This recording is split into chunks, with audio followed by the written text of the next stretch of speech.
The war that began on October the 7th is 6 months old. We're going to look at how it's playing out on the ground, in the diaspora, and indeed for those people most directly caught up in it.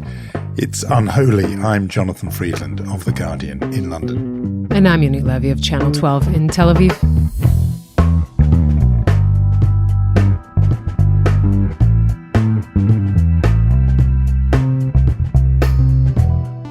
It's Unholy, two Jews on the news. You know, I was up north right by the border this week, Jonathan, and I had this question for one of the top IDF commanders there, and I asked, tell me the truth. On October 7th, did you think that this would be where we are 6 months after?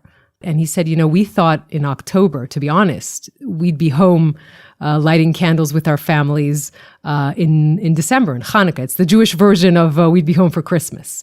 And kind of little did we know it would take 6 long months and no end in sight, really, not for the North and not for anywhere else.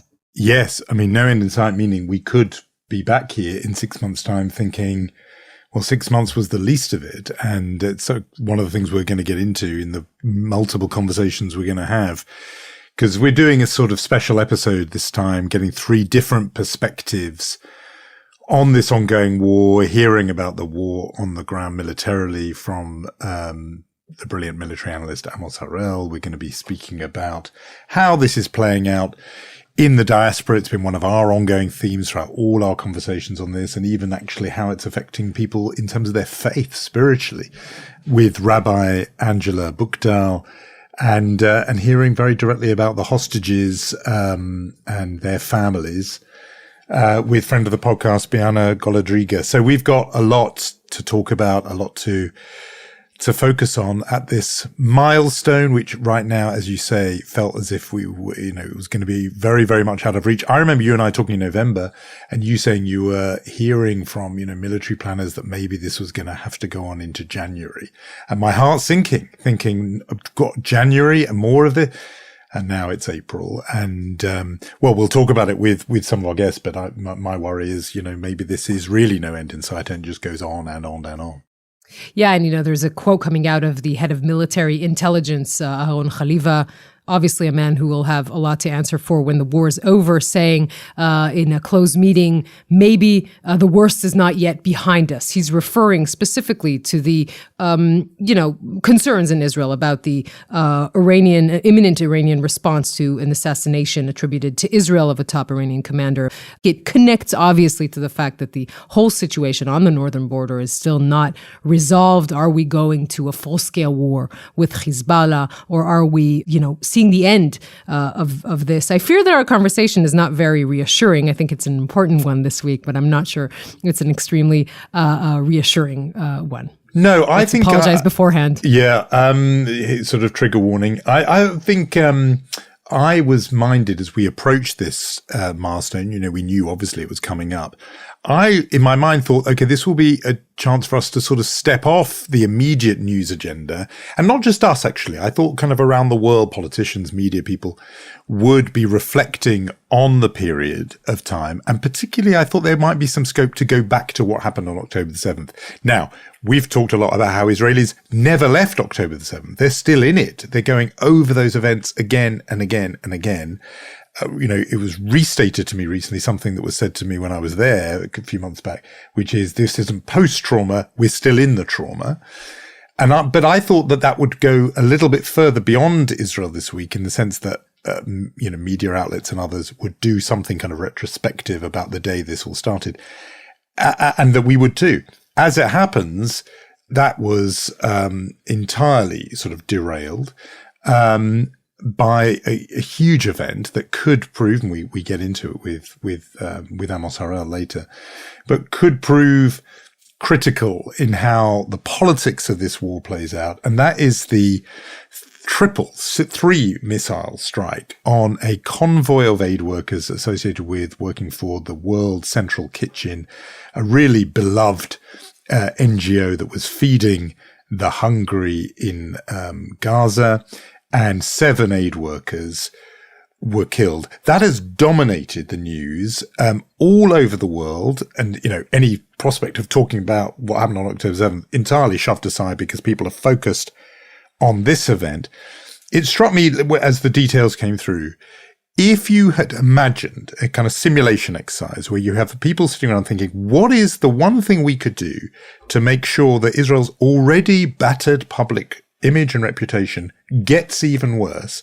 And you sort of wargamed it out thinking, well, what if we were to hit not just any NGO, but one that's really loved, that indeed fed Israelis in the Gaza envelope following October the 7th, that has unbelievable connections in Washington, founded by a beloved TV chef who is a close friend of Joe Biden, that has workers from several of Israel's allies, Poland, the US, the United Kingdom, 3 people, ex-veterans, doing, who had complied with all the rules. They had submitted their route. They consulted with the IDF about their plan. And not just killed by one stray bullet, but in 3 different strikes, had to hit over a 2.5 kilometer period. You couldn't devise something that would have had more, cause more damage, not only for those 7 grieving families, obviously, but for how people are viewing Israel. And the proof of it I've seen this week, which is a whole lot of people who have right till now been the big defenders of Israel.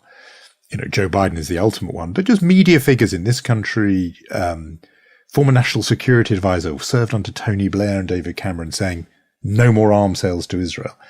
Nick Ferrari is a broadcaster on a network here who is such a pro-Israel figure that he's the guy who hands out the awards at and acts as master of ceremonies at Jewish charitable fundraising dinners in this country for Jewish care and Camp Simcha. He's on the radio saying no more arms to Israel. These are people who are not the usual suspects, I'm just stressing. These are Israel's, not just neutral, they're Israel's friends and the Jewish community's friends. And they have said enough is enough. Look, I have to tell you, the mood in this country after this happened was very, very, dispirited. Israelis were upset about this, not only because of the ramifications that are clear, that it looks like the game changer, but also just upset about this. As you said, this is an organization that fed Israelis inside Israel after October 7th. I feel the need to read to you something that journalist and foodie Ruti Russo wrote on Twitter. She wrote, I'm translating this into English, she wrote, I'm crushed. The organization which helped us distribute 2 million hot meals in Israel during the war, feeding evacuees, she tells about what happened. She says, from what I know, their activity in Gaza is coordinated with the idea of how does such a thing happen? This is just her saying this on Twitter, but just the general mood of the country around this was it was like, as you said, this is really not something that is supposed to happen. We'll hear from Amos Harel in a few minutes that, this wasn't done deliberately. It looks like a terrible, terrible mistake. But, this is not the kind of thing that should happen when Israel's already under tremendous pressure, again, by its friends to figure out what the end game is in this war in Gaza. This is what happens when a war is so prolonged that these kinds of mistakes happen. The pressure, if you think about the political pressure on Joe Biden from his own side, Democrats are appalled by this and outraged by it. They want to see him doing something. And, former US peace envoy Aaron David Miller wrote this week that so far Biden's approach has been kind of passive aggressive. He wrote, meaning it's been pretty passive in public, but pretty aggressive in private. Now the demand is for no more just sort of increased rhetoric from Tony Blinken and others, but action. And the action that is proposed is withholding of weapons, or, again, said to me by somebody well plugged in, a slow roll of weapon supplies, meaning that Biden doesn't say we're cutting off ammunition and guns and equipment to the Israelis, but instead we're going to slow walk it so it doesn't get there at the usual pace. This is a marked change in how the war is being conducted and could affect Israel's ability to fight it. Definitely, and specifically if another front is opened up in the north. That is why you have seen such a sort of attempt at a swift response to what happened, an apology from the IDF chief of staff, from the IDF spokesperson's unit, from the prime minister himself, in fact, all trying to, say Israel is sorry for this. I've heard voices in Washington saying, well, if you're very sorry, stop, just halt the activities in Gaza for 2 days to show more than just your apologies. Really tremendous anger at this incident, while Israel is still fighting a war that isn't over in a response to the worst massacre in its history. We should say something about what is happening internally in Israel, what we have seen this week, and that is a flaring up. And essentially, I would say not only of the protests against the government, but also of some of the hostages' families really losing patience with what is going on. It has been 6 months. They know what their loved ones are going through. They are in hell and they want them out. And when you add together all of this, the fact that you're already hearing testimonies of hostages coming back and the sexual assault that they went through, Amit Sosana speaking with the New York Times and Stele and I speaking on Channel 12, and you realize that this is what is going on. You add to that the Knesset, we should say, many Israelis feel in an obtuse way deciding to go to recess, even though the war is going on. Officially, it should be in recess, but come on, nothing is normal in this year. All of that adding up to frustration, anger, a lot of the hostages' families sort of stepping up their protests or protesting at all. Netanyahu supporters saying these protests are all maneuvered by the people who actually protested against the government throughout the year. It doesn't matter. It feels like they are losing. Many people are losing patience with what is going on. The way that the government is running this war. This adds to a lot of the pressure. You talked a lot about the external pressure. This is the internal pressure going on right now in this country. Yeah, and we are always keeping an eye on the life expectancy of this coalition, and we will have noticed that in the war cabinet, the new, outside entrants, Benny Gantz and Gadi Eisenkot from what had been the opposition party.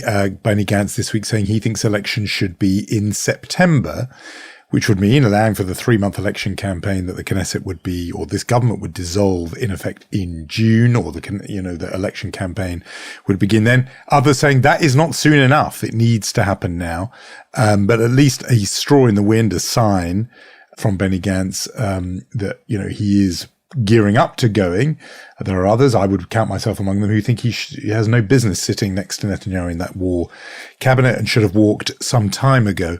But the domestic pressure is bubbling, and how long Israelis are prepared to let the leadership that was in place on October 7th continue to be in charge, even as the possibility of a widening war grows. And you mentioned, obviously, that huge event, the assassination in Damascus. So we're going to get into all of these things. As we say, we're doing a different and kind of special episode, hearing three voices, breaking down each of these different aspects of this war that has now gone on for 6 months.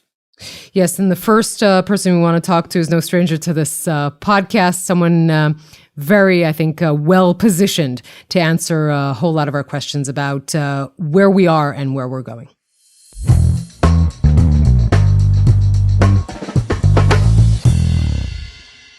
Six months into the war, we wanted to talk to someone who has been following it every hour of every day since October the 7th and following it in an enlightening way for everyone else. Amos Harel of Haaretz has long been trusted as the pre-eminent Israeli military analyst. He's also an enduring friend of the podcast. Amos, it's very good to be back with you. Hello. Thanks for inviting me. Look, obviously we're going to talk about what this 6-month milestone means, all that's happened. We want the big picture, but right now, at this moment, attention, especially around the world, focuses on these killings of 7 aid workers with World Central Kitchen, which has jolted even some of Israel's most staunch allies, politically, legally, in the media, all those kinds of people.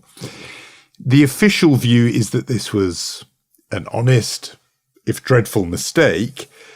But I noticed that you have written that it does point to a wider problem, one that suggests there's a kind of discipline issue in the IDF. You write in your column published today as we speak. It's clear the incident is a symptom of a broader phenomenon, a light hand on the trigger when it comes to shooting near civilians.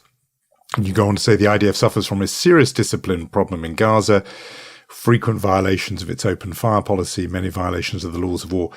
And you go on. I mean, is there a situation now where commanders on the ground are departing from the orders, the rules of engagement set out by those at the top? I think to some extent, yes. And I think it's almost inevitable when you think of a long war, which would go on perhaps for many more months, with no decisive victory for the Israeli side. Once you're there for such a long period of time, and the soldiers are probably facing attrition and boredom and fear, and the enemy cannot be seen most of the time. This is the way guerrilla or terrorist organizations operate, especially on their home turf. They appear above ground for a very brief moment, launch an RPG rocket, try something else, sniper fire, and disappear immediately through a tunnel shaft. So I'm not really surprised that these things happen. It doesn't mean that they're justified. It doesn't mean that the IDF doesn't have to make sure that similar incidents don't reoccur. But it's almost understandable to anyone who follows that kind of wars to assume that things like this very regrettable incident can happen under these circumstances. It seems like in every sort of lengthy Israeli operation, there's always something that happens that shouldn't have happened. And I wonder how much you think this really deeply regrettable incident is a game changer in the war in Gaza. Look, Yonit, it's the nature of wars, and especially the nature of asymmetric wars. And Hamas doesn't need to apologize when it kills civilians. It never says it was by mistake, and it's not faced with any kind of questions over that. But when you talk of similar events happening, these were similar wars. Israel versus Hizbullah in 2006, Operation Grapes of Wrath in 1996 in Lebanon, similar incidents. I think it is a game changer. I think we should go back to late February, that incident where more than 100 Palestinians were killed around a convoy of trucks bringing food to northern Gaza Strip. Again, at that time, it's doubtful whether the IDF was responsible for most of the deaths. There was some shooting going on, but it was not extensive. And yet this was the watershed moment in which the Biden administration changed its tune regarding the Israeli actions. Now it's even worse than that, because in the end, this is a very popular organization. It's well known in the Beltway around Washington. President Biden himself yesterday took two strategic phone calls. One was to the Chinese leader and the other to the head of this organization. These are Biden donors who are angry about this incident. So it's a big deal for the Americans. But when Jonathan mentioned in the beginning that this was the headline news, it's no longer such a big deal for Israeli media or the Israeli public. They're now more concerned about the possibility of a retaliation strike from Iran. And it goes to show what kind of gap there is between Israel and the international community regarding the way the war is going on in Gaza. Yeah, I mean, it's something that Yonit and I talk about a lot, the disconnect between how this war seems from inside and outside. And this is such a good illustration of it, because this is huge around the world. Just on the point about how these things can happen, the thing that people are really stuck on is that it wasn't just one, as it were, stray bullet. There were 3 strikes over an area of nearly 2.5 kilometers, each strike hitting a vehicle directly. So the head of the organization, who is, a buddy of Joe Biden, is saying this was targeted killing. And he says, actually, it was systematic. The chef, Jose Andres. I know there's an investigation, but you know these things better than most. What can have happened to lead it to be like that? Because one stray bullet you can sort of get your head around, but the idea of it being fire, then again another fire, then another, each time hitting the vehicle, makes it feel, even though they had shared their coordinates with the planners, they followed the route as set out, people are, baffled as to how this came about. I don't know, have the full details yet. I find it hard to believe that somebody on the Israeli side did that intentionally, knowing that these were aid workers, foreign aid workers, and that somebody decided to kill those guys because they felt like it. I don't think it's only a matter of coordination or lack of coordination. It's a matter of complete miscommunication between the Israeli army and that convoy. Again, we'll know more when the army shows when it shares the details of its investigation with us. And yet, as you said in the beginning, I think it goes to show something more problematic going on. It goes back to this lack of interest from the Israeli side regarding casualties, civilian casualties. And we both know that if those workers had been Palestinians and not came from Poland and Australia and the UK and the US, there would have been less of an international fuss regarding that. And we wouldn't have the the Israeli chief of staff, apologizing on TV for what had happened. This goes back to the beginning of the war, the horrific atrocities of October 7th, the Israeli response, and the feeling right now that what matters more than anything else is killing Hamas and bringing back the hostages. Now, I can't put myself in the shoes of those officers who decided on the strike, but I would assume that they're under pressure for two different goals. One is to prevent attacks on Israeli soldiers, because every soldier's death is a big deal for the Israeli public and gets discussed in the media and so on. And there's a discussion, what point is there to continue the war and so on. And the second would be to kill more gunmen. There's a lot of fixation, even borderline obsession, I'd say, with the body counts, counting how many armed Hamas members, terrorists we've killed already, how many are still active, and so on. You see all kinds of assessments. Defense Minister Gallant, for instance, keeps giving all kinds of numbers. He assumes that more than 10,000 Hamas members have been killed, perhaps 10,000 more have been injured, and so on. Now, if you need to show results and you need to show more bodies, it's not that you go on intentionally killing civilians, but you're quite keen on capturing the enemy. And apparently there was a gunman around that convoy. They should have known that there were trucks there on the one hand, bringing food, and also the pickup trucks, the smaller pickup trucks in which the organization members were driving. The fact that somebody was seen there with a gun doesn't mean that this is a Hamas convoy. And somebody in the IDF needed to check who were the people in that convoy. But I think many similar mistakes were probably made under these circumstances during the war. The fact that the casualties were Palestinian and not citizens of European countries or Western countries meant that there was much less interest in the international community and in the media regarding that. Also, I assume a lot of instances of friendly fire because of the way the war is waged. That we don't know. The IDF hasn't published the full statistics, but every time you talk to commanders, I would say probably 20-25% of deaths and injuries were actually from friendly fire. And this is only because of lack of discipline, but because of the nature of this war. The fact that the area is so densely populated that we're fighting urban warfare for a long time. And in the beginning, you have to remember the number of troops there. There were 26 or 27 different brigades acting in Gaza. Now we only have 4. So there's less fighting going on. It could be called warfare and not a war anymore. But mostly the fact that this was so densely populated and that you had units, you had one brigade on one street of a refugee camp and another brigade acting on another, meant that there were many, many incidents of mistaken identity or friendly fire and so on. And just before we leave this topic, just on that very specific narrow point of guidance from the top, orders from the top, and commanders on the ground, there being a disconnect between them. Is that your impression? To some extent, yes. I think it goes on in every kind of war. War is a mess. It's an area where chaos rules.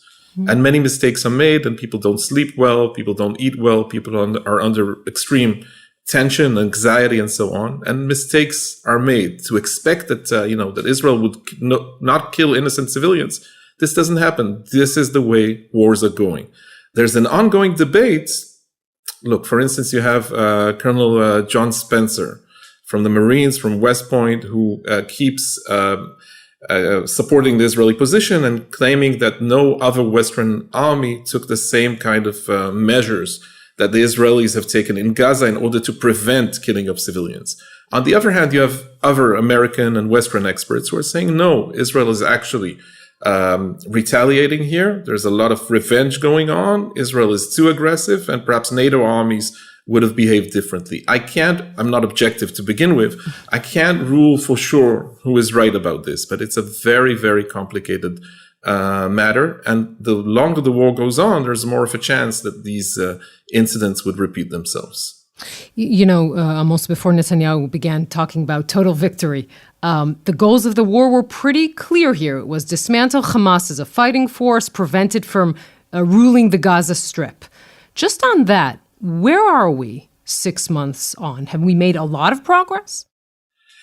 We've made some progress, but I think even in the beginning, it was quite clear that this defined goal of annihilating the Hamas regime and dismantling all Hamas capabilities, whether it's governmental or military capabilities, this was quite setting the bar quite high, especially when you didn't talk of a timeline. You didn't have a time frame to what we were planning to do. And I have to remind you that only after Benny Gantz and Gadi Eisenkot joined the war cabinet and the end of the first week of the war, there was another goal added to the defined goals of the campaign, which was creating the conditions which would help return all the hostages. Now, has Israel defeated Hamas? Not completely. Whenever there was a battle, and Jonathan, this may remind you of the history of Vietnam as well, whenever there was a battle between Israeli forces and Hamas terrorists, it was quite clear that the Israeli unit, whether it was a battalion or a brigade or a division,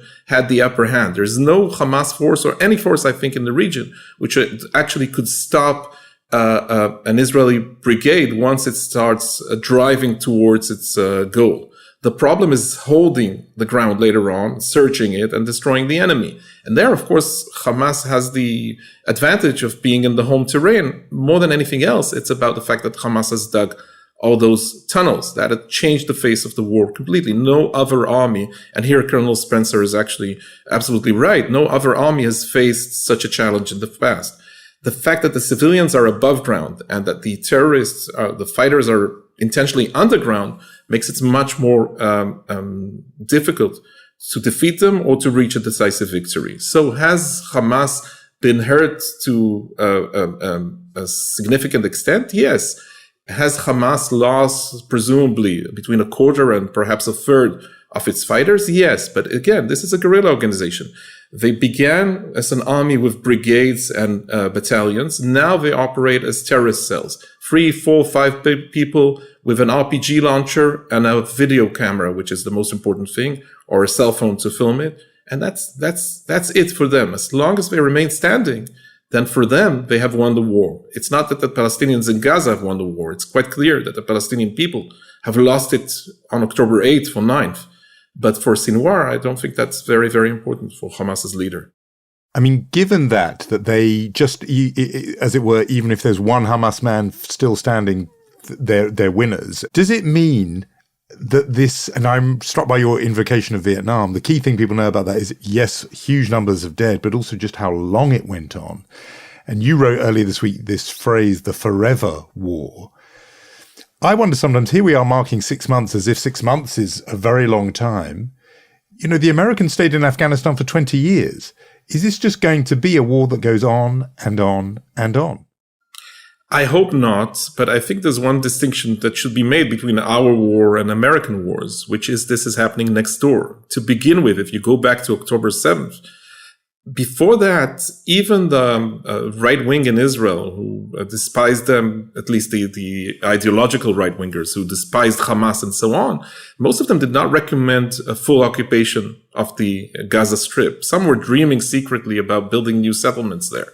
But most people said, okay, we live with them in some kind of a situation. And every now and then we'll have to hit them hard in order to prevent them from invading us.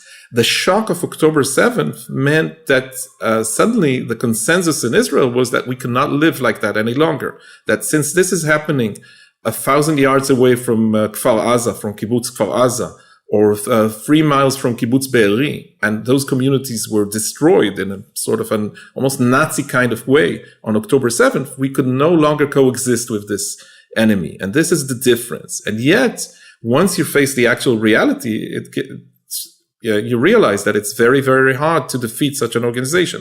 I think it's impossible to defeat the idea, the ideology. It is possible in a way to limit their capabilities, to hit them hard, to make them suffer, and so on. Would this mean that Hamas at one point or another would surrender, raise a white flag? I don't think so. Look back to Guardian of the Walls. That was the operation in May 21. That was the first time that Sinwar and his colleague, so to speak, Mohammed Def, tried a different operational plan. And when that war ended after 10 or 11 days, and Israel only had airstrikes, it didn't send in the ground troops, Israel declared victory. Israeli leaders, including Netanyahu and the army chief of staff, said that Hamas is now weakened and deterred. And all Sinwar did was, got himself filmed at his office, at the remains, at the relics of his office, if you'd like, sitting on a sofa. But that was the message. I'm still standing or sitting. I'm here. You come and find me if you'd like. And Israel did not. And Netanyahu didn't have the support of the Israeli people to go into Gaza and to assassinate Sinwar and to start a new war and to occupy the Gaza Strip. This wasn't the case. I mean, there's so much more to go into that sort of 6-month mark, but we have to say that what Israelis, we're talking on a Thursday, what Israelis are sort of even on the verge of obsessing about is the possible Iranian response to the assassination on Monday of Mohammad Reza Zahedi, not just another assassination, we should say a senior military commander in the IRGC. Could you go into that decision-making in Israel? On the one hand, saying this is a major target, we have an opportunity, but on the other hand, knowing what kind of response Iran might be preparing for Israel, and how imminent is that response, in your opinion?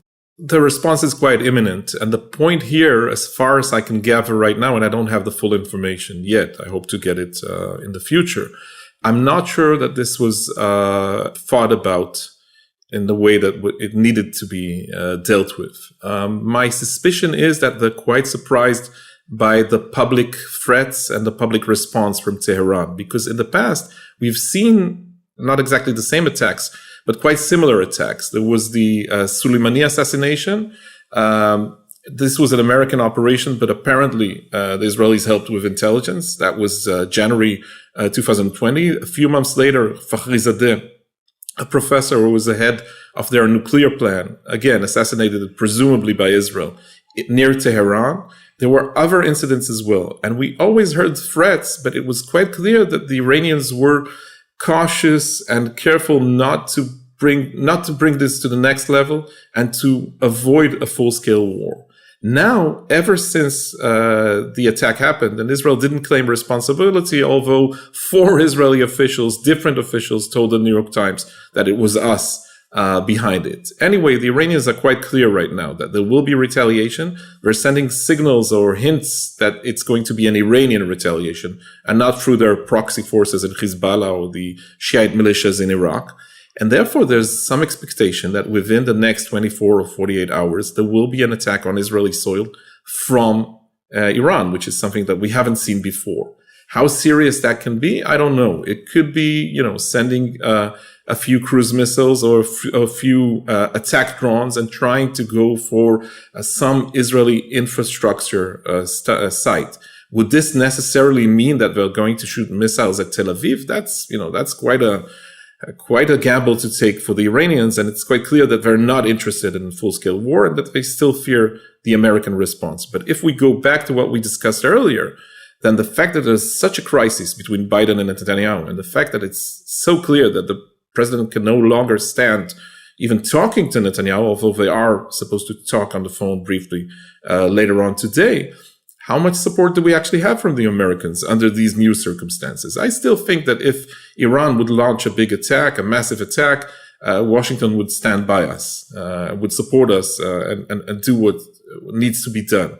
And yet, this is uncharted territory. This is very different than what we've encountered before. My guess is that the Israelis were taken by surprise. There was an operational chance here to hit somebody who's important, who helped kill many Israeli citizens in the past, who's behind all this weapon smuggling for Hizbullah for many years. And once they had him as a target, a decision was taken. Was that thought through? Did somebody discuss the possible implications? Did they look back at the history of assassinations? Some assassinations are quite effective. If you look back to Fathi Shkaki, the leader of Islamic Jihad, 95 in Malta, presumably assassinated by Mossad, the general line of thinking is that the Islamic Jihad was out of the picture for 5 or 6 years. That's important. If you look back to assassinations of Hamas leaders in the middle of the Second Intifada, Sheikh Yassin, Dr. Rantisi, and others, 2003 to 2005, in some way, it contributed to Hamas's decision to pull back from the Second Intifada and to stop sending suicide bombers to Israel. So this was significant. This time, is that enough to deter Iran? Now, I'm already anticipating Jonathan's next question. Was this done intentionally to bring the region into war? I don't think so. Again, my guess, and it's only a guess right now, is that Israel assumed that if we hit Iran hard enough, then since the mullahs would get their fingers burned for the first time, they'll be more careful and perhaps will restrain Hezbollah attacks. And yet, at this moment, as we speak, and we're still anticipating a possible attack, there's a fear that we got it wrong, that we misunderstood where the Iranians were heading on this. Well, you're right. That's what I was thinking about, the war in the north. And you said there that the attack, the response, if it comes, it's expected it will be direct from Iran rather than through a proxy. Nevertheless, Hezbollah in the north, in Lebanon, are obviously connected with this. It's been one of the sort of puzzles of the conflict so far that, that they didn't join in on October the 8th, that maybe it was part of Sinwar's calculation that they would, and that Israel would be attacked under attack from both the south and the north. They didn't. They held back. What's the calculation there about when and if they get involved? And also, you do point, you mentioned my thought about whether this was deliberate. The incentive structure for Netanyahu particularly, if he, for reasons we've talked about a lot on the podcast, about wanting to put off the day of reckoning from either the election or a commission of inquiry, he has some incentive for this war to go on and on. Is it completely spurious to imagine that he wants an escalation?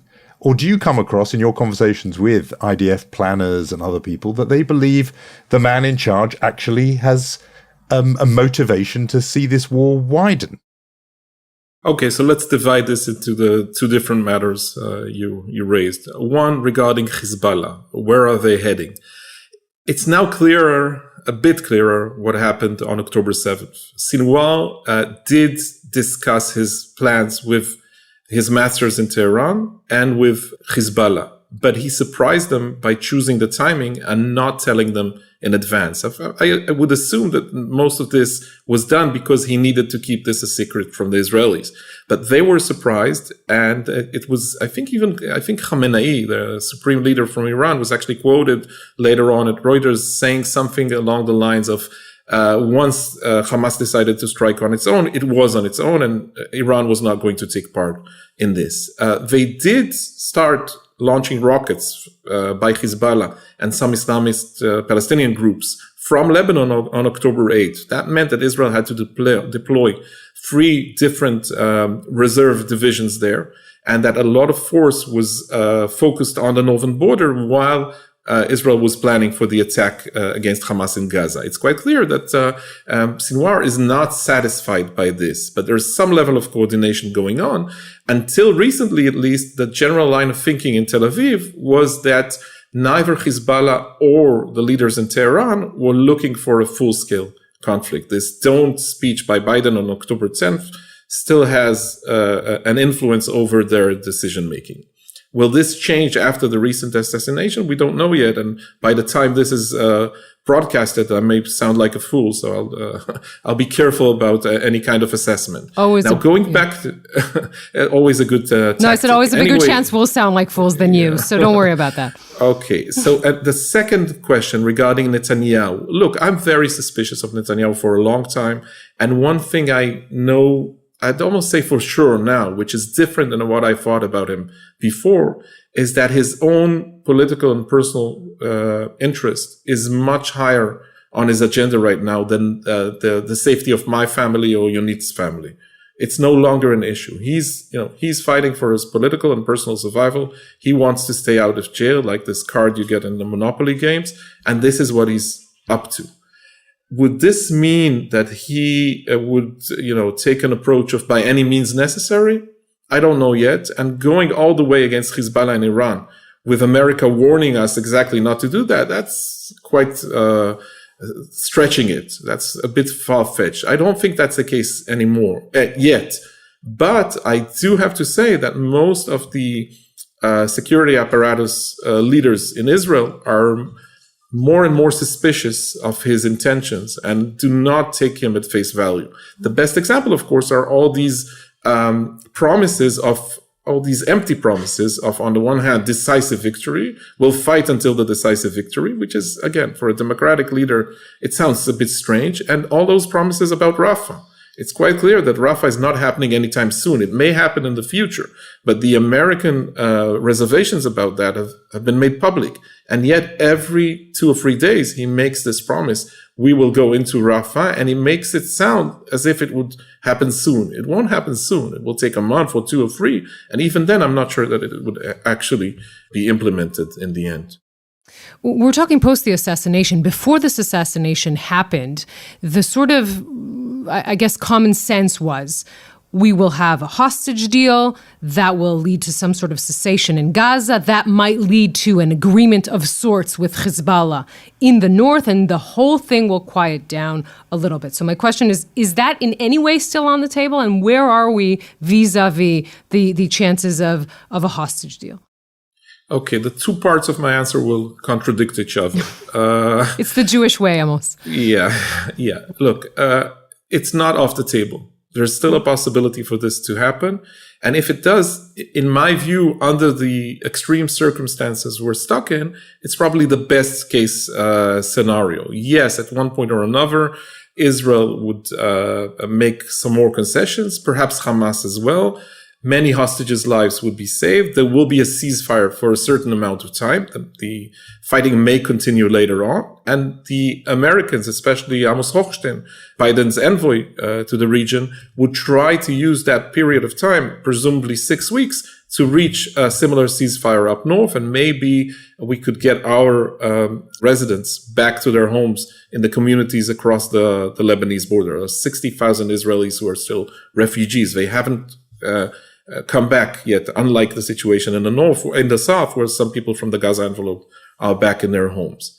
So this is still a possibility. On the other hand, I would recommend to take all those reports that we hear mostly recently from Israeli diplomatic sources about some kind of progress being made in recent days. I will take that with a grain of salt. It's actually Netanyahu's interest right now to spread good news or optimistic assessments because he's trying to contain the biggest threat for him, which is the hostages protests, which have become much more emotional and aggressive in recent days. And again, going back to by any means necessary, this means misleading the press quite a lot. There will be a positive sign if we hear that the chiefs of Mossad and Shin Bet and the Army's POW center, General Nitzan Alon, if all those 3 officers go back to Doha in Qatar or Cairo for discussions, we will know that this is more serious. As long as this is defined as technical negotiations, we're not there yet. Amos, you wrote a piece for Haaretz to mark the 50th anniversary of the Yom Kippur War in October of last year. And in fact, it was published just 2 weeks before October the 7th. The headline was, "The next surprise will come. the question is, how is Israel preparing for it? Which is quite chilling to read the sort of prescience of that question. So two things flow from that. One, we now know what that surprise was. How well prepared was Israel for that? And the second thing is the change since then. At the time, mainly, governments around the world supported Israel. Now, Israel is looking pretty isolated. What do you think, if you had to point to one thing, accounts for that change? Well, it's very clear that we were ill prepared. No nation, no army can claim it was prepared for something like this if it ends in a fiasco with 1,200 people dead, murdered, and 250 Israelis kidnapped by Hamas. This is not a great success, and this shouldn't have happened in any way. We live in a very difficult region. We need to be prepared, and it's quite clear that everybody from Netanyahu, who refuses to take any kind of responsibility to what happened, to the division commanders and the brigade commanders and the chiefs of the IDF and Shin Bet and so on, is everybody has a part and should be blamed in what has happened. Look, I think the rules are against us, so to speak, to begin with. The game is fixed in a way. Even the sentiment we had on October 7th, we had received, not everybody shared it. And the Palestinians can have it both ways. They can celebrate their so-called victory on October 7th and then deny any kind of atrocities going on. Look at something we've discussed, all three of us in the past, quite intensively, which are the sex crimes. The Palestinians don't admit any of this, and it's hard even to persuade liberals in the West that this actually happened. Well, it's very, very clear that all of those atrocities, nobody has imagined them. They happened, they're reality. So I think in a way, and I won't get into the Hasbara wars and so on. I think there's a certain bias towards Israeli actions anyway. And it was very clear that once we started retaliating and we sent in the ground troops and so on, and in order to defend those troops, we had to act in quite an aggressive way, the outcome would, you could have foreseen that coming from a long way. But on top of this, we have this very peculiar leadership, which Netanyahu presents right now. His refusal, I don't think it's ideological. I think it's political. To discuss the day after, that's the biggest deal here.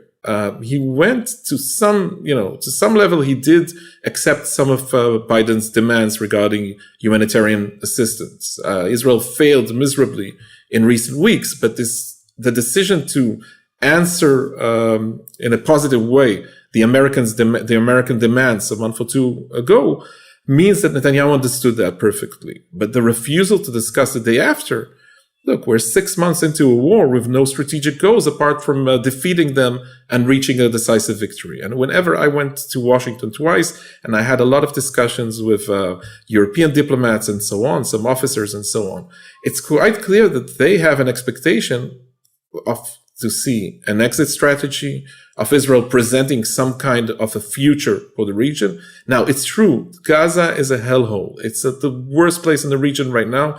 People are suffering for many reasons. It's very, very hard to come out with a positive scenario from a sort of a liberal Western perspective. We won't all live happily ever after. And a lot of people are dying, of course. And it will take time, and it will be very, very hard. I think the Americans are in a way misleading themselves in the world, assuming that Hamas could somehow be taken out of the picture without being defeated on a military level, and that somehow the Palestinian Authority could step in their shoes and everything would be rosy. It's not going to happen. So the reality itself is quite complicated. And yet the complete refusal to deal with any kind of a positive scenario, it's an own goal. We're shooting ourselves in the leg, and it's quite clear that this is what's happening for a very long time. Amos Harel, we always feel smarter talking to you. I can't say reassured and optimistic, sadly, but definitely smarter. This isn't part of the bargain, Yonit. Yeah. The geography sort of dictates that. Amos Harel, thank you. Thanks again for talking to us today. Thank you for having me.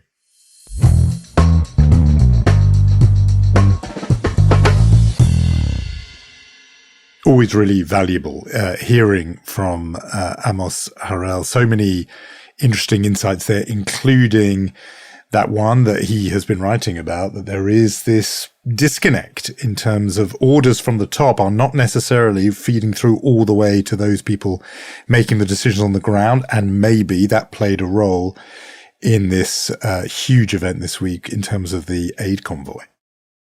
Yes, it also struck me what he said about that decision to assassinate Zahedi, the top Al-Quds Brigade Iranian sitting in Damascus, responsible for Damascus and for Syria and for Lebanon, the connection with Hizbullah, and saying that he's not sure it was well thought out by the Israeli leadership. Now, we're sitting here on Thursday when everyone is expecting an imminent response by the Iranians against Israel, on Friday, and we hear this, the top military analyst of the country saying maybe this wasn't well thought out by the leadership. That's concerning. That is where we are at this point. It's a worrying thought. You put these three things together.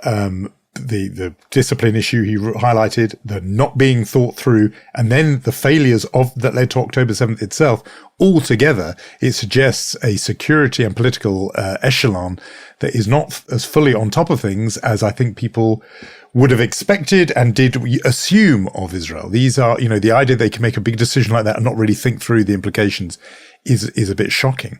As we've said, all the way through this, and in fact, all the way through doing this podcast, we've always looked at how these two things, Israel and the Jewish world outside Israel, interact with each other, the bond between them, complicated, messy as that bond is. And in a way, it's never been stronger, is what I was going to say, than these last 6 months. I mean, albeit with, consequences that are really difficult for everyone involved. But a lot of people have been reminded quite Jewish people have been reminded of how bound up they are one way or another with what happens in Israel, even people who didn't know that they thought that. And for a long while, you and I have wanted to speak to our next guest because she has a very particular and very unique perspective, not just in terms of the Jewish community or one of the biggest diaspora Jewish community, namely in the United States, but also because she brings to it a kind of thoughtful, even dare I say it, spiritual dimension. So let's speak to her. Rabbi Angela Buchdal is, according to Newsweek magazine, one of America's 50 most influential rabbis. She's the senior rabbi of Central Synagogue in New York City and the first woman to lead the Central's Reform congregation in its 180, I think even more, year history. Rabbi Angela, thank you so much for talking to us today. I'm so happy to be here. First of all, a rabbi, even on a normal day, needs to be the source of strength and resilience for the community. How do you do that these days when everything is really anything but normal? These are definitely not normal times. And I feel like so much of my job is to help people maintain a sense of balance and groundedness and calm. But if you take someone who's feeling anxious and calm, I think you all know that the least helpful thing to do is to say, calm down or don't be afraid, right? That never works. And I think what we learned from Judaism is that instead of it being a directive, there are actually tools that we have that help us calm down, feel grounded, and move forward in a time of tremendous stress. I mean, the unfortunate thing is, I guess the first thing we remind ourselves is that Jews, we've been here before. We know war, we know pogroms, we know anti-Semitism, we even know enslavement, and I'll just share 3 strategies that our people have used over time that I think it's important to remember that we've not only been here before, but we've moved past these before with this. So if we go to maybe one of the worst moments in our people's time ever, the destruction of the temple, when we thought our entire Judaism was over, what did our people say? They said that we were so polarized and fighting each other in the worst ways that the temple was destroyed because of sinat chinam, baseless hatred. It might look a little bit like what Israel looked like on October 6th, honestly. And what did they do? They say, Rabbi Yochanan said, okay, we can't give sacrifices anymore. We're going to do gimilut chasadim. And I think one of the most beautiful things is my first visit to Israel after October 7th. I saw Israelis doing unbelievable acts of generosity and kindness, cooking for each other, volunteering, doing each other's laundry, babysitting, couldn't do enough. And what you saw is that it not only strengthened those who were, refugees in that moment or hostage families or people with husbands in Miluim, it was also healing them. So I guess the first strategy that our people has always known is that in these moments, in a world that is destroyed by hate, we can build it and heal it with love and acts of kindness. So doing things for others is one of the surefire ways to pull ourselves out of our, our inward focus that sometimes can oppress us in our own way. The second thing I'd say is Judaism already, a long, long time ago, gave us the most powerful spiritual technology of liberation that ever existed, which is Shabbat. And I think that Jews forget that. But what's been very interesting is we have never been more full at Shabbat at Central Synagogue. And I know that that's not a unique story. We are literally 800, 900 people every Friday night since October 7th. And I know that synagogues around the country, I don't know if this is the case in Israel, but certainly here, people are really needing Shabbat. And it is a way that we build our own spiritual resilience for the work of the week. Like the rest of the days, we are fighting anti-Semitism, fighting the media war, worrying about Israel and a true war. Many people are actually fighting in that war. But one day a week, we actually need to understand the world and be in the world as it's in a moment where it's perfect and not actually needing everything else. And I can't even tell you how much I've only survived these months because of Shabbat and actually taking Shabbat. The third last one I would just offer is, the many teachers in our history have shared this, but maybe the most beautifully came from Rabbi Abraham Joshua Heschel, that maybe the primary religious stance we need to come from, especially in moments of tension and pain and oppression, is wonder and awe. And recently there have been a lot of scientific studies that help us understand how awe operates in us. But when we experience awe, we actually feel not only less self-focused and more understanding that we're part of something much bigger than ourselves. It makes us more generous, more connected to other people, more selfless, all the things that you want a religious person, a spiritual person to feel, you feel from awe. You can listen to a great piece of music, a symphony, or go out and walk in nature, things that inspire awe and wonder. But rather than just say, calm down, be okay, our tradition has given us strategies. Do acts for others and gimilut chasadim. Make a Shabbat for yourself every week. Go and find actively wonder and awe in your world. That, to me, these are the strategies that I think our tradition has taught us that we have never needed more. I want to go back to the big turnout in your synagogue and in other synagogues on a Friday night, Shabbat morning. I want to hear what you think people are going there for, and whether this big moment, because it happened after October 7th, whether that was the feeling that was driving people back to want to be in a room with other Jews, was about Israel and solidarity and the feeling they have for their fellow Jews in Israel, or was it about themselves and, in the months that have followed since October 7th, a sense of needing kind of security in numbers because of the fear they feel about themselves? And I'm talking there about rising anti-Semitism. So I'm interested to know what your impression of what your community is needing shelter from, in a way. In the early weeks, I think that people just needed to be with other Jews. Like I heard from many people, I only want to socialize with Jews right now. Or because honestly, it felt scary to be at a dinner party with people who weren't Jewish in the beginning, because it was so hard to talk about what was going on. Or you felt that it was all you wanted to talk about, and people who weren't Jewish were just not processing it in the same way. So I think that in the beginning, it was a deep need to be around other people and to get the comfort of a community that was, and I would say that in those first 2 months, let's say, I've never felt my community more aligned and on the same page on Israel. Just so you know, I have an incredibly diverse community where every Israel sermon I've ever gotten, I get like a critique on both sides.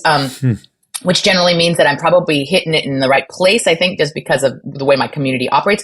But for a blessed couple months, I felt like, oh my God, we are all together in this. And there was something very powerful about that feeling, especially because in the rest of the world, it felt so different. But I think people are coming back now, 6 months later, because it's not just about feeling of protection or comfort. I think there's also a sense of joy and hopefulness and spiritual sustenance that comes, a sense that you are connected to this bigger community. I think that people forgot that some of the rituals of singing with other people, I know that sounds crazy, but we don't do communal singing anymore in most spaces in our lives. something happens when you collectively pray and sing together that makes you feel better, different, connected afterward. And people are desperate for those things that you actually are not finding anywhere else but in worship and in synagogue. I really want to ask more about how careful or not you want to be about Israel, but I'm pulling on the diaspora part of our conversation before we get into, the Israeli self-involvement. And I kind of want to ask, I remember I was in Central Synagogue. We met in 2019. The security was already pretty heightened then. I kind of want to hear from you just, how concerned you are, how concerned the congregation is.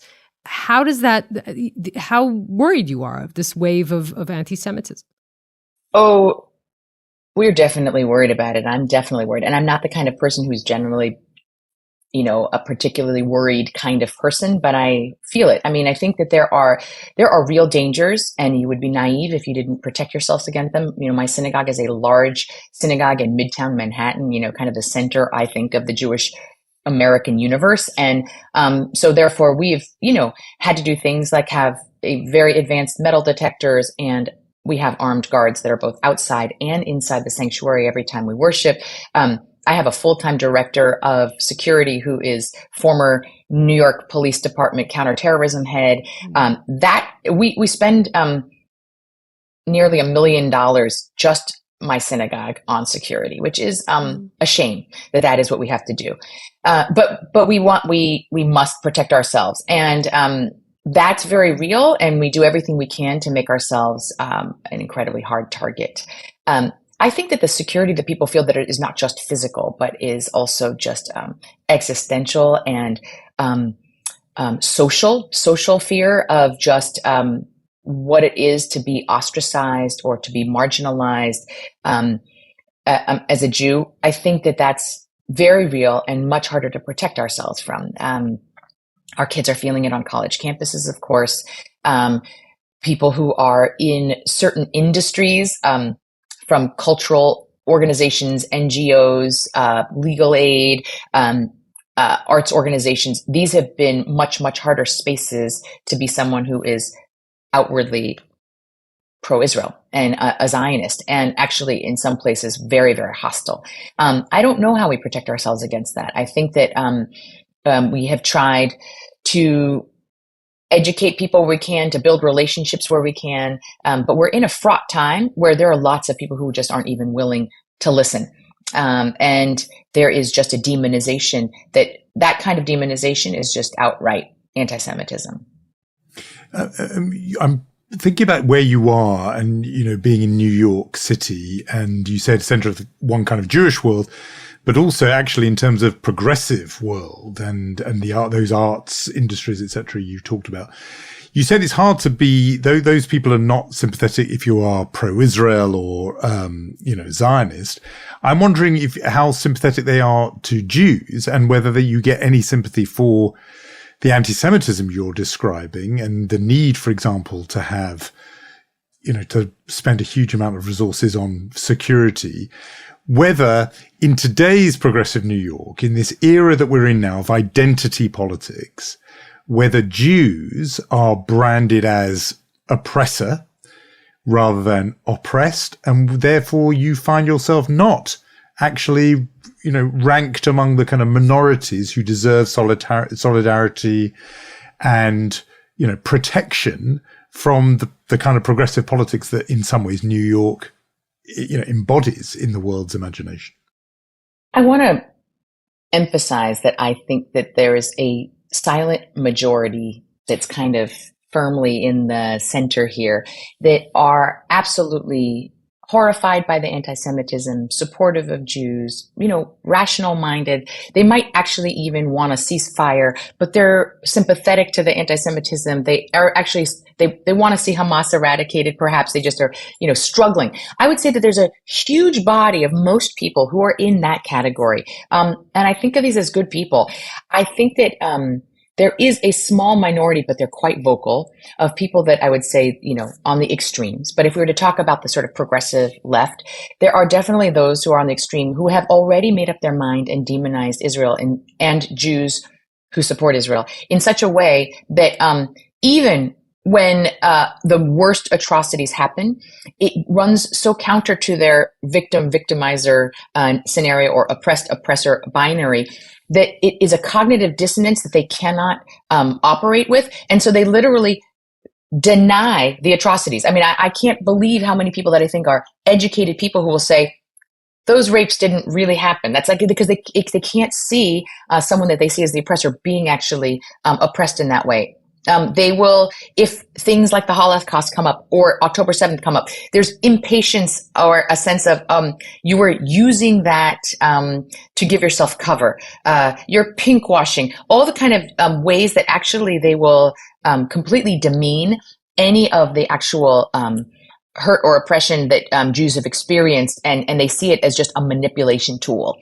So this is really gross, and that is a kind of a form of anti-Semitism altogether. I think that I recently learned about a major seminary where they train progressive Christian ministers, and they have really not behaved well around Israel. When they said we're going to have a panel of different voices, their Jewish voice was Jewish Voices for Peace, which is a voice that is relatively marginal in the Jewish community. It is a voice, but it is certainly not a representative voice of the Jewish community.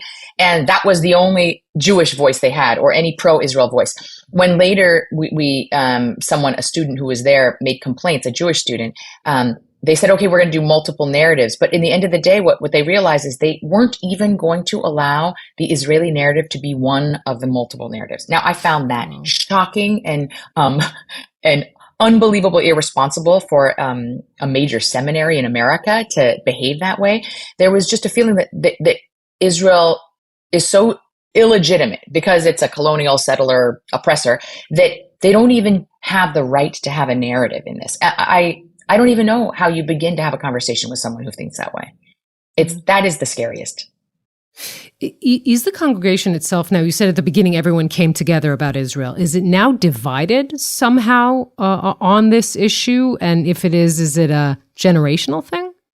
I don't know that I could give you the exact numbers, but I would say that as the war wears on, there is greater and greater questioning among Jews who I think of as the vast majority as pro-Israel.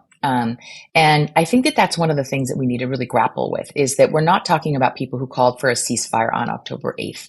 We're talking about people who were absolutely understanding and felt that this war was justified, who have been lifelong Zionists, but who are watching this war being led by a government that they absolutely do not trust, where they feel like Netanyahu has ulterior motives for keeping this war going. We could talk about all the reasons. I don't think that Israelis necessarily feel a lot differently than that. They're seeing very little description of what the day after looks like, or how anything is rebuilt after you've radicalized an entire population in Gaza with a terrible war. And they're seeing literally pictures of starving children and pictures of dead babies. And I think that in America, we are seeing a lot more pictures than you're seeing in Israel. And I think that it's impossible as a human being to witness that and not to feel that somehow your heart wants to cry out and say, this has to stop. There has to be a way that this is going to stop. This has caused tension in the community. I can't tell you that it's divided half and half. I think that my community is still, generally speaking, pro-Israel. And I would say that many, many, many can no longer feel they can they want to see the war end. I mean, I don't know that they're all calling for a ceasefire. I don't think that they're all, fighting against things. I think that people are deeply discomforted. We pray for the hostages every week.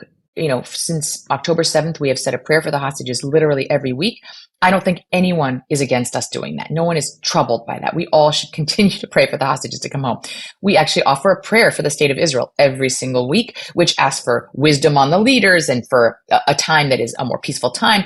No one is against that. I think that there is division, however, on, there are some who said you should be pushing for us to, call for a ceasefire as a rabbi. That is not something I've done, but I think that this is what I'm hearing in my community much more. Mm-hmm. I think you characterize that really well, because the divisions are not actually necessarily between people. They're often within people. The same person absolutely can feel That's a beautiful all way these of putting things. it. They can feel these things within them. Just an example of how toxic this can get, though, and we've all in our different areas of life have experienced some of this. Just last week, Rabbi Shmuley Boteach, who's a sort of is, well-known figure, I'm choosing my words carefully, said that you are suffering from, his words, moral confusion about Israel and Hamas. I don't want you to have to sort of get into a ding-dong with him, former spiritual guide to Michael Jackson, but I do wonder whether or not you feel it's an illustration of how difficult this is becoming as a conversation, that people are now, not the ones we were describing who are caught between, divided internally, but other people are in camps, polarized, and people are not willing to listen to each other. I think that whenever you feel threatened, then any argument that kind of challenges your moral certainty in a moment can actually not just feel like it's different than the way you feel. It can feel threatening to your existence. And I think that as a Jewish community, we are feeling that sense of threat, which makes even ideas that are different than ours feel threatening. And I just want to name that. And I have fallen prey to that myself. There are times when I'm hearing anti-Israel voices that have triggered me emotionally in ways that I've never felt before, because I do feel the threat of that. And so I would say in this case, I think Rabbi Boteach is in a particular category. I think the number of rabbis that I respect that called me after I was attacked by him made me realize I was part of a special club of rabbis that I really look up to, who have also been attacked by Rabbi Boteach. So I'm going to put him in a particular camp of, attracting certain attention by going after people. But unfortunately, the Times of Israel had a very irresponsible original reporting of this story with a headline that was absolutely misleading, and it did real damage. And it reminded me that it's a hard time for holding multiple truths and for nuance, which is actually something that Jews have always done, and it's actually one of the gifts that I think the Jewish people has brought to the world, being able to say elu ve'elu for arguments that are for the sake of heaven, which I think is one that many of us are struggling with. I think that there are arguments within this that are outside the scope of heaven. I think they really are just to demonize. But I think that there are legitimately arguments here that we are struggling with, and that we need to be able to name for us to move forward, to maintain our humanity in a time that feels so inhumane. And so I stand by everything I said. It was misrepresented as I was saying that because I'm struggling with all of these things, I can no longer support Israel, which is absolutely not the case. I've never signed that letter for ceasefire. I have absolute clarity that Hamas has to take responsibility for so many of those civilian deaths, that because they've actually used civilians as a strategy in their war. And, it helped make sure that aid doesn't actually get to the people who need it the most. So absolutely, Hamas is responsible, and I think the war would end tomorrow if they gave back the hostages and said, we're not going to attack Israel. So I don't think I have any problem understanding the responsibility of Hamas in this war. But I do think that we need to get back to understanding that we can hold truths that are difficult to reconcile and sometimes even feel at odds, and that we have to struggle with them. Yeah, that's definitely true. I'm wondering, as we're sitting here 2.5 weeks before Erev Pesach, how do we sit at the table this year? How do we celebrate this year? How is that even possible? I have already heard from many of my congregants that they're very worried about Passover this year. They're worried about their niece and their nephew, or their children who feel so differently about Israel that some of them don't even want to come, let alone feeling like what the conversation is going to be, or their Uncle Maury, who is so right-wing and then they can't have a conversation. I think that, we're reminded we've been in Mitzrayim. We might be in a Mitzrayim right now, which is a narrow place. And Mitzrayim is obviously not just a physical location. It can be a mindset.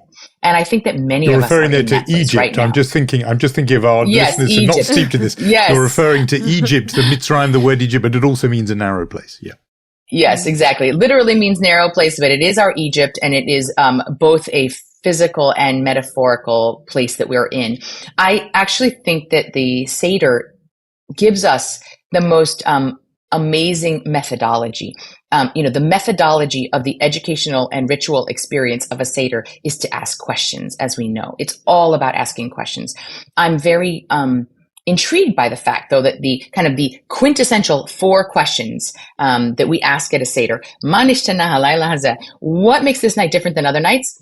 Do you notice that the answer is not even really an answer? It says, on all other nights, one of them. All other nights we eat bread or matzah, but on this night only matzah. Now that's not really an answer. That's kind of an answer to how it's different that we only eat matzah, but then of course it begs another question. But why matzah? And if you say matzah because we had to make matzah because we had to flee, but then why were we fleeing? What were we fleeing from? It should be that the methodology of a good Seder is that every question leads to another question. And I might encourage us as we think about the fraughtness of being in Mitzrayim, being in the narrow place with our family in a time where we are going to be telling a story of our enslavement and our oppression and coming out of narrow places and the possibility of redemption, then maybe the redemption comes when we can ask the question, not because we're listening to come back with an argument, but we're listening to actually understand, and we're listening to ask the next question. It's interesting that it could have been that the Seder could have been a moment of preaching. We have a lot of other holidays where we preach things. This is not the method of a Seder. So when you're at your Seder tables, instead of imagining that you're going to try to have to convince that niece or nephew or your child or that uncle that they're wrong about the way they feel about something, ask a question that helps you understand where they're coming from. It's called, active, resilient listening. It's a real skill that we need to have. And don't listen to try to refute them, but to understand them. And when we do that, maybe that will just be the little taste of redemption that we all need right now. Well, that is wonderful advice as we prepare for Pesach. I am going to ask a question which is a potential candidate for our Chutzpah Award. I'm going to exercise a bit of cheek here. And that's because you said before that you gave us 3 bits of advice, and one of them was to expose ourselves to the feeling of awe, that we should do that and put ourselves in front of that opportunity.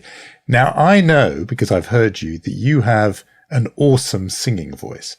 And it fills me with awe when I hear you. And we have given in this episode quite a lot of gloomy thoughts about our situation.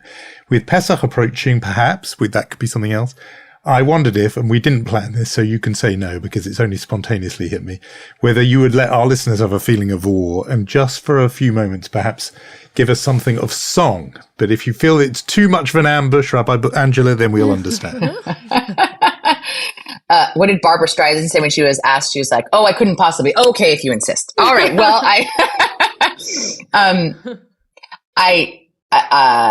okay. Just as long as your listeners know, I didn't prepare for this. I mean, I think that it's hard for me not to think of the very powerful call of our Seders that every one of us in every generation has to remember that we personally came out of Egypt. And I think maybe that is one of the most powerful lessons. And maybe this year, we don't have to imagine it as much. Maybe we really feel it. But we have to feel not just the oppression. We have to feel the redemption. We have to feel what it feels like to walk out of that place. Because sometimes when you're in it, you cannot imagine that you can come out of it. I've heard over and over people say, I don't understand how we're going to come out of this time. How is Israel going to get past this moment? How are we as a Jewish people in America going to get past this moment? Jews wherever they are and non-Jews. Like, I think we're in such a fraught time. We can't imagine the liberation. So I'm going to encourage us as we listen to this line from the Seder to imagine it. Bechol dor vador chayav adam lirot et atzmo keilu yatsa mimitzrayim. May it be so. Amen. Rabbi Angela Buchdal teaching us that chutzpah is sometimes rewarded. That was a moment of zen, as John Stewart would say. That was a moment of beauty for what has been in some ways quite a bleak reflection on the 6-month anniversary. We are really grateful. Thank you for coming on Unholy. Really Thank you.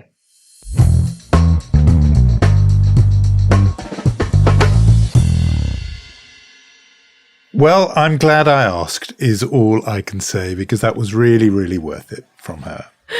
Jonathan Friedland, I'm so glad I did that. I mean, that was a great conversation. I think we were in desperate need of a little bit of guidance here throughout these 6 months. And there's so many important things that Rabbi Angela said. One of them is the ability to hold a few truths in your head and a nuanced reality. And that definitely is needed in the world that we live in. At some point, I thought she was talking about our war therapy episode and the way that we were, in a way, that what can you do if you disagree, and what can you do around the Seder, Pesach Seder, if you find yourself disagreeing with a family member or a good friend, and sort of trying to be there and to listen and to ask and not to argue.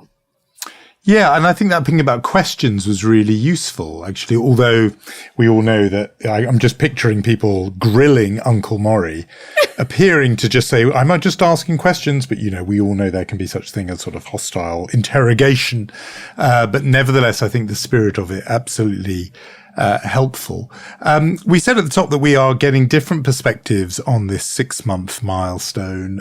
We've, had the sort of military and political. I think that was a very enlightening spiritual perspective. But all the way through, obviously in the minds of Israelis and people around the world who care about them, has been the plight of those people taken hostage on October the 7th, many of whom remain captives. And we wanted to talk to somebody whose eye has been really focused on them from the beginning, and is particularly somebody whose eye has been on this from the beginning and really right up till now. Bianna Golodryga is a CNN anchor and senior global affairs analyst. Her special report on the Israeli hostages returning home will air this Sunday, the 6-month mark on The Whole Story with Anderson Cooper. Bianna, thank you so much for talking to us on Unholy. Oh, it's wonderful to be with you. I think you both know what fans I am of yours and of this podcast in particular. If I wasn't a journalist in my daytime job, I would be your publicist in a heartbeat, pro bono. And we're very grateful for that. We really are. I want to start by talking about this documentary. You were in Israel twice after the war. You spoke to hostages who came back. Can you tell us your main takeaway after meeting these people who are through hell and back? I mean, will they ever be okay? Can they ever truly recover from what they went through? I mean, how can anyone be okay? How can anyone ever truly recover? Even the lucky ones who had their loved ones come back, having experienced what they did over that time, some 50 plus days in captivity, held captive as hostages. These are innocent civilians. As we know, they range in age from young babies to the elderly. You've covered this quite extensively. As it turns out, I hadn't been to Israel prior to these two visits early this year. In, over 25 years. I was there as a teenager, and every year it was like a running joke in my family and among friends. Next year in Jerusalem. Literally, I've been meaning to come. And sadly, it's taken the war to get me there. But I have to say it was so important to see, Jonathan, I know you felt this too. It's one thing to report everything, and we have access to so much news, being away overseas.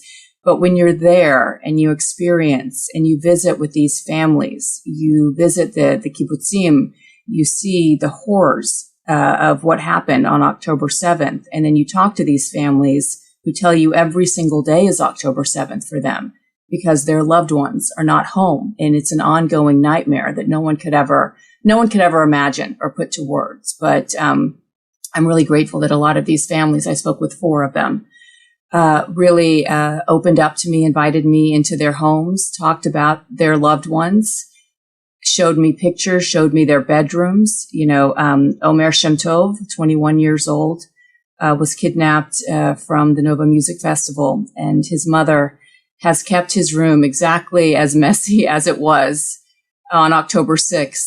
And, she says that the first thing I'm going to do when I see him is give him a big hug, and then I'm going to kick his ass and tell him to go clean his room.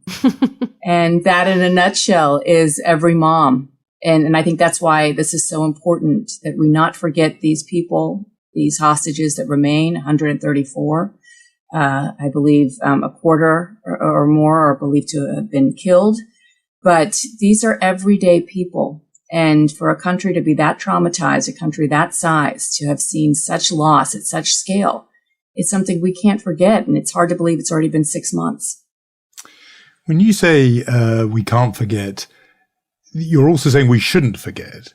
And I'm interested to know whether, sitting where you do in the American media, whether you have found it has been a struggle to get people to pay attention to this aspect of the story, given how much else there is, given every new twist and turn. People maybe don't want to go back to what happened then, but also because so many thousands have been killed in Gaza, whether there is in a way a drying up of sympathy for the hostage families, for Israelis, whether you're just, are you, to some extent, do you feel as if you're pushing against that?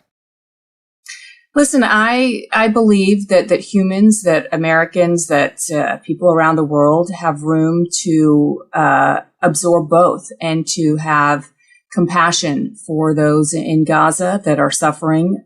Wars are horrible, and we, CNN, like all of your news organizations around the world, have been covering this war extensively. And I'm proud of the work that we've done. But at the same time, you can have compassion, and your heart breaks for these families that have suffered a war that, was brought upon them to their doorsteps. They are innocent civilians who were taken. And I think these two go hand in hand. I mean, in many ways, this war, this fighting, at least in the short term, comes to an end if these hostages come home. So it's a moral imperative that we continue to talk about both. We can walk and chew gum at the same time. And we've interviewed many families. We continue to. And CNN, I'm really proud of the work that we've done throughout the network to continue interviewing them and talking about their stories and the importance of them coming home. When we talk about a ceasefire, it always comes with a condition that these hostages are released as well. And so it shouldn't be viewed as difficult. I can understand why, given that so much time has gone by, that so much death, so much suffering has been endured. But I think both of these can be covered objectively because they're two very important stories. I'm taking you back to one of the personal stories. You spoke to Yarden Roman Gat, who was abducted. She was actually, if I remember correctly, she gave her daughter Geffen to her husband, and then she was abducted. And she told you a very interesting story about what she heard from her captors, and maybe puts this whole kind of war into some sort of perspective. Interviewing Yarden, and for viewers or listeners, you'll probably recall that she was the first Western interview. 60 Minutes conducted an interview with her shortly after she was released in November. But it's another reminder that, yes, people may be free physically, but she's clearly still traumatized by the experience. And she talked at length about the suffering, the torture of having your freedom taken away when somebody is with you every second. I said, was a terrorist sitting with you every single day? She said every second, that she didn't have time to think, time to be on her own. And obviously knowing that her daughter, her 3-year-old daughter, who she was so smart to realize that her husband, they had a moment after they'd been kidnapped where they could escape, and her husband is an avid runner. And she decided in that moment that it was worth the risk of giving Geffen to her husband alone, who ended up running. And they luckily were not taken back into Gaza, but she sadly was. But just knowing that her husband and her daughter were free, I think gave her a lot of strength. But I asked her about some of the conversations that she ultimately had with the terrorists, with her captors. She understands a little bit of Arabic, and they spoke some English. And ultimately she said, and this was so chilling, that they wanted jihad. And that was their ultimate goal. When she asked, why are you doing this? What is it you want to achieve? They said what we've heard other released hostages say, that the kibbutzim are not your land. That's our land. That's Palestinian land. But she said this extended far beyond the Middle East, far beyond Israel, ceasing to exist. No such thing as a two-state solution where the two Palestinians and Israelis can live side by side. It was a jihad, and a global jihad is what they were seeking. At one point, she said, listen, and she was just trying to calm the situation. She said, I also have German citizenship. Maybe I can just go live there. And they said, well, yeah, we have Hamas in Germany too. You're not safe there either. And that was a message that she really wanted to convey and that her brother conveyed too when he spoke before the UN. And it's a reminder that these people were far from right-wing activists. Her brother had been a peacenik for many years. Many of the people that reside in the kibbutzim were all about peace. It's one of the reasons, as you know, geographically, why they were so close. And they had so many relationships with Palestinians. Again, she wasn't speaking for every Palestinian, but these were her Hamas captors. Mm-hmm. And I found that quite chilling and stunning to hear that these conversations were had. Yeah. One thing, Yonit and I noticed very early on in this is how women have one way or the other been central in this story in terms of the hostages taken, the hostage families, mothers and sisters and wives talking about hostages who and those behind. Of course, as things went on, more and more information came to light about the sexual violence that was committed on October the 7th and subsequently to the women held captive. A big part of your reporting on CNN has been about that. And you've been sort of pushing that in some ways against a current in the rest of the media around the world. And I wonder just what your perspective is on that and why you think it's in a way required somebody like you to do that. Why has there been a reluctance, not just in the media, but in UN agencies and other bodies, to talk about that? I'm so glad you brought that up, and it's a question I continue to ask myself. I think it's pretty apparent, given the number of investigations now 6 months in, that these atrocities happened, that women were systematically raped, tortured. There's concern. Obviously, the UN envoy on sexual violence in war zones who spent time in Israel 5 months after October 7th and conducted numerous interviews. You've covered this. I know, Yonit, you interviewed Pramila Patten as well. I mean, in her report, she said not only did we see concrete evidence of this, but the concern is that it's ongoing. And that is why there's so much heightened fear and concern for those remaining female hostages. And we've heard testimonies from released hostages, and you can understand in any circumstance that involves sexual assault, you always have trepidation, fear, difficulty of having the victims come forward for understandable reasons. But in this situation, when you're at war, when you still have a number of women who are at risk, it's also understandable why they may not feel comfortable speaking publicly about what happened, given what they know is likely happening right now to those that remain in Gaza. So for the life of me, I will never understand why this was a hill so many people chose to die on. They saw the atrocities firsthand.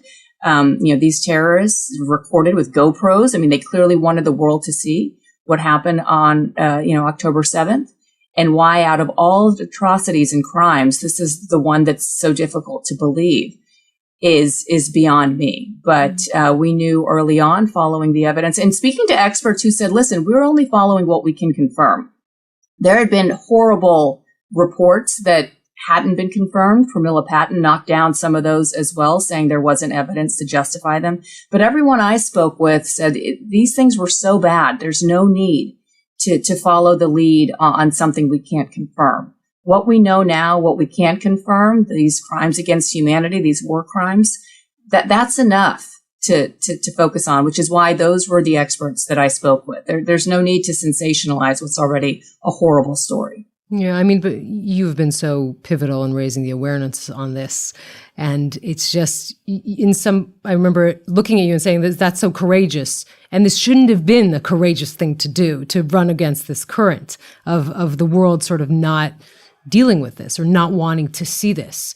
I do want to raise one more thing with you, which is the issue of anti-Semitism. And again, you've been vocal on that, particularly maybe about what we've seen in college campuses, being Jewish, raising Jewish children.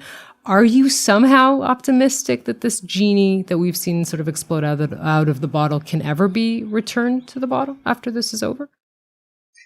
I'm a very optimistic person, and I turn to your podcast. I mean, honestly, your war therapy, I should commend you for that war therapy podcast that got nominated for an award. You should win all the awards for that, because that was such a therapeutic episode for me to listen to, and clearly it resonated with people around the world. I would like to think of myself as an optimist. I mean, that's at the core of what America is all about. It's why, my parents are probably the most patriotic people I know, because they moved here as immigrants. They chose to come here. It's all about the light at the end of the tunnel. Sadly, anti-Semitism didn't start on October 7th, as we know. It's been with us for many, many millennia, and it has been percolating. It's been an issue we've been dealing with. It's been on the rise in the U.S., around the world, and it didn't happen in a vacuum. And the scale that we've seen since October 7th has surprised me, and I worry that there aren't enough tools and resources out there for people to utilize to really address this head on. No one blames me for anything that's happened, in the Soviet Union, for Vladimir Putin's actions. And you've had guests that have brought this on.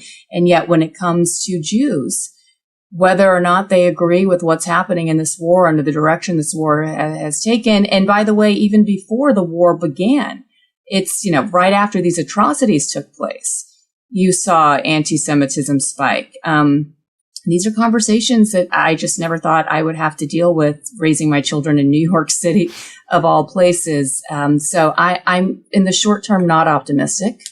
I'm glad we're addressing it, but I think this is something we should really, really be concerned about, for months and years to come, even when this war is over, because clearly this has been out there, it's been percolating, and it's just been given a platform now.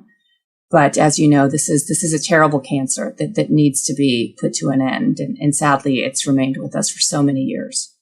Bianna Golodryga, your reporting has been really important and really valuable. And we're very grateful for you coming on Unholy. And coming home, a special edition of The Whole Story with Anderson Cooper, 8 Eastern on Sunday, which is exactly the 6-month mark. Bianna, thank you so much for talking to us. Thank you so much, guys. And I should note, to your earlier point, if I can, Jonathan, about CNN covering both the tragedy unfolding in this war and the terrible death toll. This is an hour special where we focus on 4 families, but throughout it, you see the devastating consequences that Palestinians are enduring, innocent Palestinians, after this war began too. So you'll see both of that in this episode. So if you are on the east coast of the United States, a reminder that you can see Bianna Golodryga's documentary about the hostages and the hostage families at 8 p.m. Eastern that night. And people, I think, on CNN International, elsewhere around the world, can definitely see that. And it was great to hear from her. She has been really important in terms of what she's been doing throughout this whole 6-month period. Yes, very important and really pivotal in these important moments. This was quite a show, but we cannot end it without our traditional mention chutzpah. Tough competition this week, but I think after hearing this report on NBC, the fact that Strategic Affairs Minister here in Israel, Ron Dermer, probably the closest person to Benjamin Netanyahu, according to this report, became angry and yelled at senior U.S. officials during an online meeting to discuss plans for a military operation in the southern Gaza city of Rafah.